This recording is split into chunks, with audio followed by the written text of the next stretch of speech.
Hello tout le monde, aujourd'hui on se retrouve pour la mise à jour du mercredi 28 septembre 2022.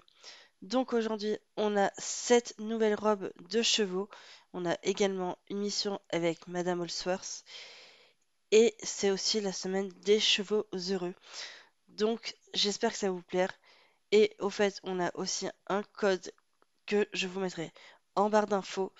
Donc c'est parti, je vous laisse avec la suite. Donc j'ai rejoint Madame Holsworth qui est juste à la bibliothèque de Fort Maria. Donc, bonne nouvelle les enfants, j'ai enfin remis la main sur l'Historia Comprensiva Maleficarum Jorvik. Donc, alors, c'est du latin. La quoi? Ben, on ne vous enseigne plus le latin à l'école? Bref, appelons-le simplement le Grand Livre des Sorcières. C'est une anthologie complète de toutes les histoires, monographies, recherches connues sur Jorvik. J'ai trouvé un récit très intéressant sur les Valas. Il se suggère qu'elles ont migré à Jorvik il y a longtemps, même avant Jandral, peut-être même à la même époque que les Keltirs. Selon l'auteur, quelques sorcières isolées ou un petit clan ont voyagé ici depuis les côtes de l'Infeland ou les forêts du nord de l'Allemagne. Incroyable. Wow, c'était il y a plus de 800 ans. Mais pourquoi est-ce qu'on ne les voit plus pas en public comme vous ou même Pi? Très bonne question. La réponse se trouve également dans notre compréhensiva, dans notre grand livre. Je ne sais pas qui l'a écrit, mais il est très ancien. Allons juger par le style d'écriture. Je pense qu'il s'agit d'un druide qui a retracé les événements entre les Valas et John Jarl. Écoutez bien ce qu'il fait. Et en ce jour sombre, les quelques Valas restantes se rassemblèrent au cœur de la brèche du diable. Oula, je lis pas comme ça, vous le lisez. Cela confirme que l'on soupçonnait depuis longtemps, dans les cercles passionnés de sorcières, les Valas sont plus ou moins piégés à la frontière de la brèche du diable. Je dis plus ou moins, car des observations et des événements étranges ont été signalés au fil des années. J'en sais beaucoup sur le terre oublié. Le Will CCC, qu'est-ce que c'est? Ah bon, on va essayer. Les terres oubliées ont une histoire tragique. Je ne pense pas que le peuple de Jarl comptait décimer la forêt, mais dans leur hâte de construire Jarlheim, ils ont totalement négligé la terre et abattu l'un des arbres primaires par inadvertance.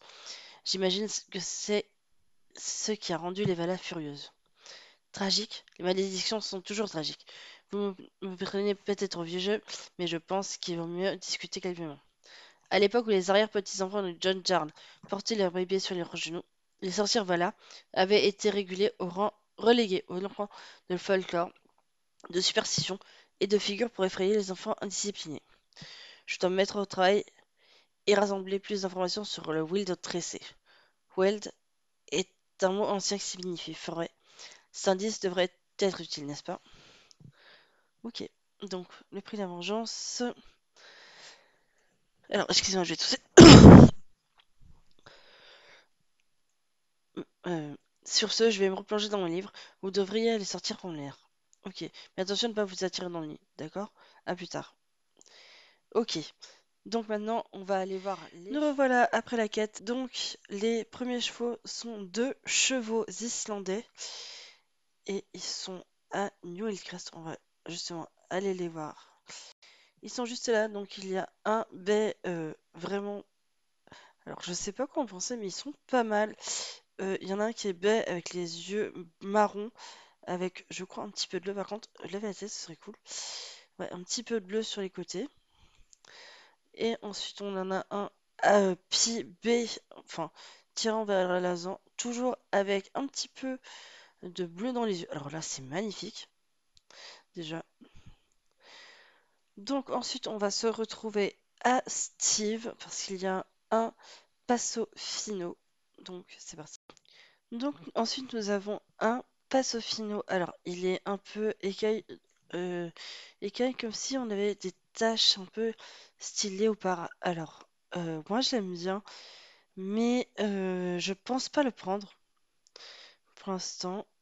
Je l'aime bien, mais il faut vraiment que je choisisse un peu quel passo fino je prendrai sur les comptes anglais et américains. Il a les yeux marrons et vraiment, moi j'aime bien, mais voilà, ce n'est pas mon préféré. Donc ensuite, nous nous rendons à Marley parce qu'il y a un nouveau pur sang anglais. Alors, il est couleur champagne avec les yeux bleus, comme on peut le voir. Alors, la crinière me fait penser à l'artisan, enfin lu- au- ah, à l'andalou qui est exactement de la même robe. Il a des yeux bleus, un ladre au niveau du nez, mais voilà.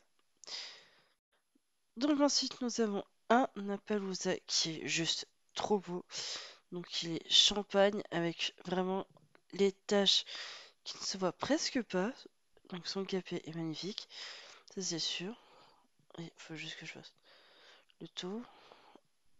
Alors, et nous avons également un Quarter Horse. Alors je sais pas du tout où je suis, mais comme vous pouvez le voir, donc il y a un Quarter Horse champagne. Alors il est champagne avec les... je trouve trop beau. Donc maintenant, on va se rendre à Valdal pour le dernier cheval. Et donc ensuite, nous avons ce Irish Cob alezan.